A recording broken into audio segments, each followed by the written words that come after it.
네, 안녕하십니까. 자, 이번 시간에는 2020년도 제2회 전기기사 실기 기출문제 풀이 시간이에요. 자, 1번 문제 볼까요? 1번 문제, 고압선로의 접지 사고 검출 및 경보장치를 근거같이 시사하였다. A선에. 자, 지금 요 문제 주어진 요 도면에서 요 PT에서 좀 약간 오타났네. 6.6이에 6.6. 아마 우리 교재에서는 6.6kV라고 올바르게 돼 있을 거야, 아마. 자, 6.6kV고 1차 측이, 2차 측이 110V. 그러니까 이런 문제 조건들. 지금 요 삼상 삼선식에서 1차 측은 6.6kV고 2차 측은 110. 무로 변성하는 우리가 어떤 일종의 삼상 어떤 PT가 되는 거죠. 그죠? 자, 이 상태에서 A선에서 A선 어디요? A선 여기죠. 자, 요 A선에서 지락 고장이 발생하였을 때, 즉 여기서 지락이 생긴 거예요. 그럼 생각해 보세요. 이런 지락이 발생하면 자, 여기 전류가 요 A상에 공급될 수가 없겠죠. 전류 I는 대지를 통해서 지락점을 통해서 흘러버리니까 요 A상의 전압은 0V가 되는 거죠. 그죠? 전류가 흐르지 못하니까 A상의 전압은 공급이 중단되는 거예요. 따라서 A선에서 지락 고장이 생겼다. 요 자체가 A상의 전압은 0V구나. 그죠? 전원 공급이 안 되는 거구나. 자, 이것도 일단 문제 조건에서 찾아내셔야 돼요. 자, 그 다음에 다음 물음에 답하시오. 단 전원이 인가되고 경보발의 스위치는 닫혀 있는 상태란다. 이렇게 전원은 공급되어 있는 상태고 개폐기에 투입해서 그 다음에 여기 경보발에 있는 스위치는 닫혀 있는 상태다. 스위치 온 상태다. 그죠? 자, 이것들이 문제 조건들이에요. 그죠? 중요한 게 A상의 전압은 지락사고 났을 때 전류가 공급되지 못하기 때문에 A상의 전압은 0V다. 요거 기억해 두시고요. 자, 그러면 1번 문제. 1차 측에 A선의 대지전압이 0V인 경우 좀 전에 문제 조건을 했던 것처럼 이렇게 지락사고 나면 A상의 전원 공급이 안 되기 때문에 A상 전압은 0V다. 그죠? 그래서 A선의 대지전압이 0V라고 그랬어요. 그 다음에 아까도 말씀드렸지만은 여기 6.6kV, 6.6kV. 즉, 1차 측은 6.6kV예요. 자, 6.6kV는 뭐예요? 6.6kV라고 하는 것은 6600V죠. 킬로볼트를 갖다가 볼트로 환산하면 6600V 돼요.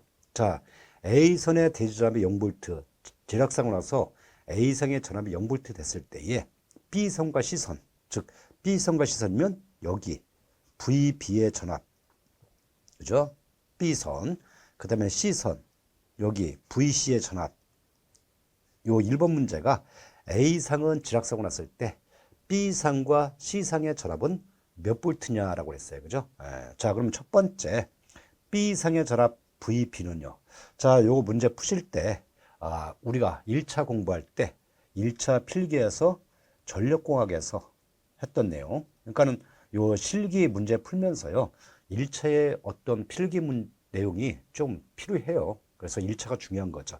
우리가 전력공학에서 일선 지락 사고 시 지금 문제 조건처럼 A상에서 일선지락 사고 났을 때 일선지락 사고 시 나머지, 그러면 나머지면은 아까 A상에서 지락사고 났어요. 그죠? 그럼 나머지 상 B상과 C상, 그죠? 나머지 이거는 사고가 난 게 아니죠? 얘는 건전한 상, 건전상의 대지전압은 대지전압, 여기서 말하는 대지전압은 상전압 말하는 거야. 상전압, 그죠?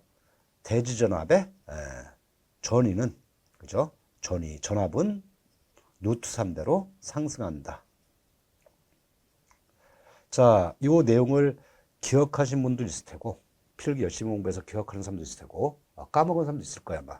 자, 그러면 다시 한번 까먹은 사람들은 지락사고 났을 때, 그죠? 나머지 건전상의 상전압은 평상시보다 루트 3대로 올라간다. 이것만 기억해 두시면 돼요. 자, 그러면 지금 했던 요 내용 갖고 우리가 요 문제를 풀어보면요. 싹 지워버리고 문제 풀어버리면, 자, A상에 지락사고 났을 때 B상은요. B상의 전압. 지금 문제가 6.6kV, 즉 6600V라고 그랬어요. 그죠? 이거는 성간전압이에요. 성간전압. 그러면 성간전압을 상전압 고치게 되면 루트 3분의 1이 되겠죠. 그럼 루트 3분의 6600V. 그러면 평상시에 상전압이 루트 3분의 6600V였는데 여기에서 제가 좀 전에 설명했던 것처럼 B상과 C상전압은 평상시 요 상전압에 대해서 루트 3배 상승한다. 자, 그럼 이거 계산하면 어떻게 되겠어요? 분자 있는 루트 3하고 분명 루트 3은 약분되니까 결국은 계산기 칠 필요 없이 6600V라고 우리가 할 수 있는 거죠. 그죠? 자, 그 다음에 두 번째 C상도 마찬가지죠. C상도 마찬가지로 평상시에 상전압 루트 3분의 6600V에 전위 상승이 루트 3배 일어나니까 역시 얘도 6600V가 되는 거예요. 따라서 1번 문제 정답은 B선과 C선의 대지전압, 즉 상전압은 문제에서 분명히 대지전압, 즉 상전압이라고 물어봤어요. 상전압. 그래서 상전압 물어봤기 때문에 이렇게 상전압을 적용해야 되는 거죠. 성간전압을 루트 3 나눠서 상전압을 갖다 적용해서 상전압에 비해서 루트 3배 상승한다. 증가한다. 그래서 계산 결과 6600V, 6600V가 B상과 C상에 나타나는 거죠. 전압이. 자, 그 다음에 2번 문제는요. 2차 측. 이제 좀 전에 1번 문제는 1차 측을 물어본 거고 지금 2번 문제 2차 측을 물어본 거예요. 그죠? 지금 분명히 2차 측이라고 했어요. 2차 측. 자, 1차 측이 6.6kV였고 얘가 1차 측이고요. 자, 2차 측이 110V, 그러니까 6600V를 110으로 낮춰주는 거. 즉 얘가 1차 측이 6600V면 2차 측은 110으로 낮춰주는 거예요. 그죠? 일종의 PT가 되는 거죠. 자, 그랬을 때 아까 A상이 지락사고 났으니까 A상의 전압은 0이고 그 다음에 요 B상의 전압은요. 아까 B상의 전압이 6600V 계산됐잖아요. 1번 문제에서. A상은 0V 되고 각각 B상과 C상의 전압은 6600V가 된다라고 우리가 아까 풀었었어요. 그죠? 자, 그러면 2차 측은 어떻게 되겠냐? 2차 측 6600대 110으로 낮춰지는데 A상의 전압이 0이에요. 그럼 밑에 조합측을 봤더니 일종의 델타 결선 식으로 돼갖고 그죠? A, B, C, A전구, B전구, C전구 있는데 자 1차 측 A상 전압이 0V니까 여기 2차 측의 A상 전압도 V2의 A 값도 얘도 0V가 되는 거죠. 1차 측이 그대로 넘어와서 2차 측의 A상에 걸려버리니까 1차 측에 0V면 2차 측도 똑같은 상은 A상은 0V가 되는 거고요.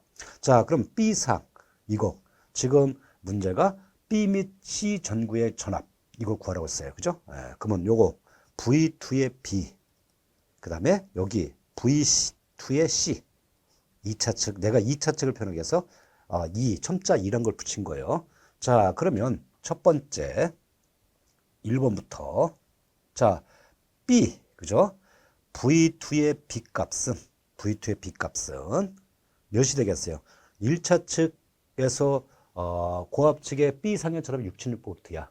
자, 지금 여기에 건선비가 6.6kV, 즉 6600V에 110으로 이렇게 변성하는 거거든요. 그럼 6600V가 그대로 110에 변환돼서 나오겠죠. 따라서 V2의 B는 1차 측 B상의 전압 6600V가 그죠? 건선비. 자, 1차 측 6600분의 6.6이니까 6600이죠. 분의 110. 자, 이래서 해보면 분자 있는 6600과 분모인 6600은 약분되면서 얘는 110V가 나타나는 거죠. 110V. 자, 그 다음에 두 번째 C전구. C전구도 마찬가지죠. V2의 C. 자, C전구도요. C전구도 1차 측의 고압 측의 전압의 VC가 6100V니까 요 6600V가 그대로 그죠? 건선비 따라서 6600대 110으로 해서 역시 110V가 2차 측 C전구에 인가되는 거죠. 자, 그 다음에 세 번째 문제는요. 자, 전압계 VHC 전압계 이거잖아요. 근데 이 전압계에 걸린 전압을 보세요 한번. 전압계 여기 인가되는 게 선이 여기 있고 이렇게 연결돼 있잖아요. 즉 여기 전압 말하는 거죠. 그죠? 자, 근데 이 전압은요. 지금 여기 결선 보세요. 여기 전압. 근데 얘가 요 하나에만 걸린 전압이 아니잖아요. 이렇게 와서 이렇게 걸린 전압이거든요. 자, 그러니까 이게 3상. 자, 이거는 뭐예요? 이거는 상전압이지만 이건 상전압이에요. 상전압, 상전압, 상전압이죠. 그죠? 예. 자, 얘가 상전압, 상전압, 상전압인데 이 전압은요, 성간전압이잖아요. 즉, 요 전압계 관련 전압은 주의할 점이 얘는 성간전압이에요. 성간전압. 그래서 간혹 가다가 이 부분 갖다 질문하시는 분이 있거든요. 뭐냐면 우리가 델타 결선일 때는 상전압과 성간접이 똑같잖아요. 그죠? 자, 우리가 이렇게 보통 생각하거든요. 근데 지금 보니까 이 전압계가요. 이 델타 결선에, 즉 여기다 그림으로 표현하면 델타 결선에서, 그죠? 이런 델타 결선에서 여기에 걸린 전압이 아니거든요. 지금 여기 걸린 전압이 아니에요. 어떻게 걸렸어요? 여기 어떻게 걸렸냐면 이렇게 걸렸죠. 이렇게 와서 여기 걸렸잖아요.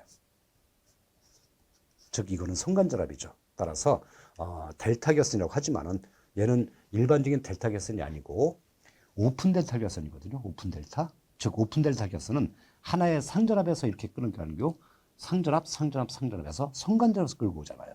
따라서 이때는 Y결선처럼 그죠?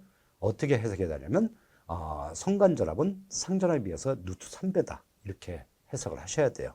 따라서 전압계 전압 VB에 우리가 V라 할까요? 자, 그러면 얘는 각각의 상전압 2차 측의 상전압 몇이었어요? 110이었잖아요. 이 110에 비해서 루트 3배라는 얘기죠. 성간전압이니까. 그래서 110 곱하기 루트 3에서 계산해 보면 190.53V다. 그죠?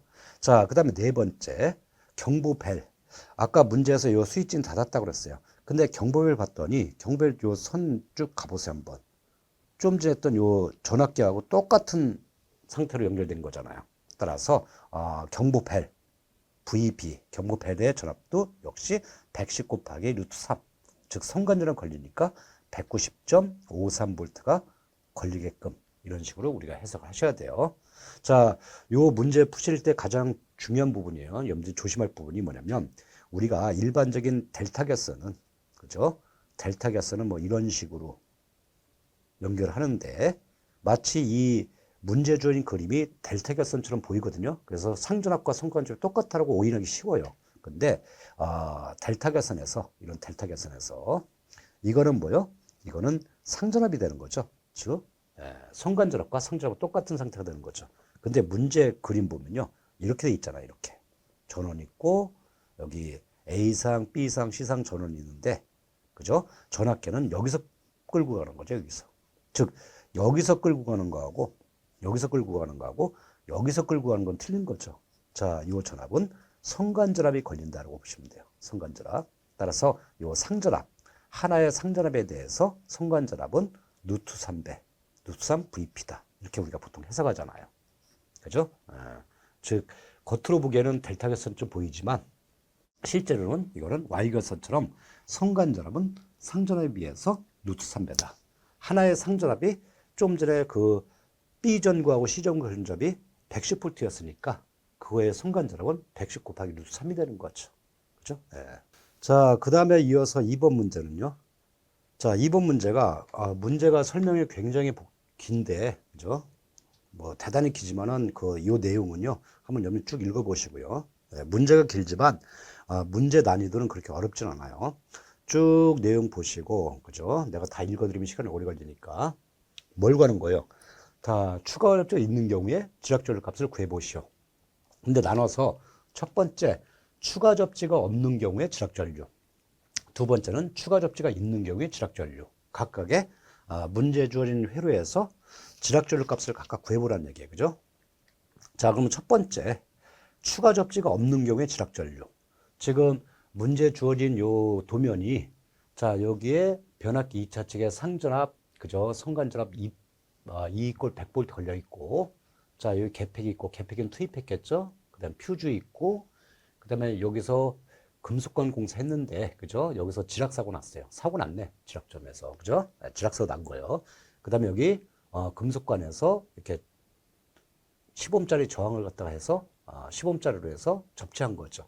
자, 그 다음에 변압기 여기 밑에 하단부도 여기다가 이제 변압기 2차 측 접지한 거예요. 그죠? 자, 이 상태에서 1번 문제가 뭐예요? 추가 접지가 없는 경우라고 했어요. 그죠? 그러면 요 문제에 주어진 도면에서, 그죠? 회로에서 추가 접지 없는 경우니까 추가 접지가 있어요. 이거 수도관 또는 철골 추가 접지. 여기 보니까 추가 접지가 돼 있네.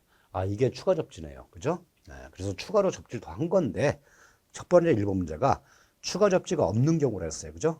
그러니까 이 부분은 접지가 안 된 상태가 되는 거죠.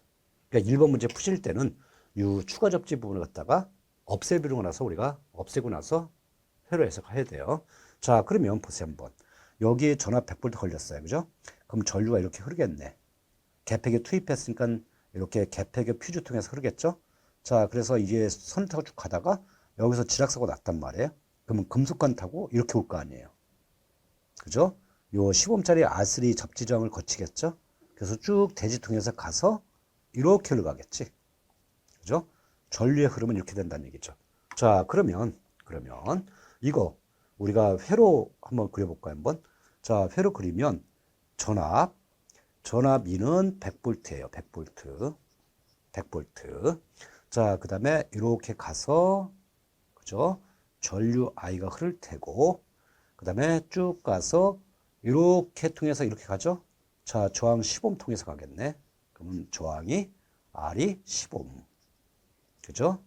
자, 그 다음에 이거 대지 통해서 쭉 올 테니까 여기 저항. 요 저항과 요 저항은 무슨 연결이에요? 직렬이잖아요. 그러니까 이렇게 하면 되겠죠. 자, 얘가 또 10ohm이 되는 거지. 자, 그러면 이때 지락전류 I치는 뭐 R분의 V잖아요. 자, 그러면 저항 R은 지금 10ohm과 10ohm은 직렬이에요. 그죠? 직렬. 그 다음에 전압은 100V고. 그럼 100 나누기 20이니까 얘는 5A가 되겠죠. 자, 첫 번째 1번 문제. 추가 접지가 없는 상태. 그때는 5A였다. 이렇게 문제 조건을 보고 회로만 그릴 수 있으면 돼요. 회로만 그릴 수 있으면. 자, 그 다음에 두 번째 문제는요. 이번에는 추가 접지가 있는 경우라고 했어요. 그러니까 좀 전에 했던 요 추가 접지가 돼 있는 경우, 그죠? 자, 그러면 이것도 한번 전류 흐름 볼까요? 전압 100V가 걸려 있어요. 그죠? 그러면 전압 걸렸으니까 전류가 이렇게 흐르겠죠? 좀 전처럼. 그래서 이 천을 타고 가다가 여기서 지락사가 있으니까 이렇게 흘러갈 거야. 땅을 통해 흐르겠죠. 자, 이게 아까 했던 여기도 흐르지만 지금 추가 접지됐으니까 여기도 흐를 거야. 그죠? 자, 그러면 여기 15ohm하고 지금 추가된 요 저항 3ohm하고는요. 무슨 연결이에요? 얘하고 얘는 병렬 구조가 되는 거죠. 병렬. 자, 그 다음에 요 두 개 저항과 여기 나머지 요 저항하고는요. 얘는 직렬 구성이 되겠지. 그죠? 이렇게 회로가 좀 약간 바뀌는 거죠. 자, 이거 회로 한번 그려볼까요? 등가회로. 전압은 똑같이 100V고 바뀐 게 없고 전류 쭉 흘러요. 그죠? 자, 일단 여기 10ohm. 여기에 이제 이렇게 직렬로 10ohm으로 흐르는 거죠. 전류 I가 흐를 거예요. 그죠? 자, 그 다음에 얘가 쭉 타고 와서 여기도 흐르고 여기도 흐르니까 요 두 개 저항은요. 10ohm과 3ohm은 병렬이잖아요. 그럼 병렬하면 이렇게 그리면 되겠죠. 이렇게 그리고 또 이렇게 그리면 되겠지. 자, 위에가 10ohm, 밑에가 3ohm. 그죠? 이렇게. 자, 그러면 이때 지락전류 I치는 역시 R분의 V. 자, 전압은 100V 변함이 없고 저항은요. 요 15m에다가 요 두 개 저항, 얘는 병렬이니까 10 곱하기 3, 10 플러스 3 하면 되겠죠. 그건 전체 합성량 나오죠. 자, 이래서 계산했더니 몇 나오냐면 8.13A가 되는 거죠. 8.13A.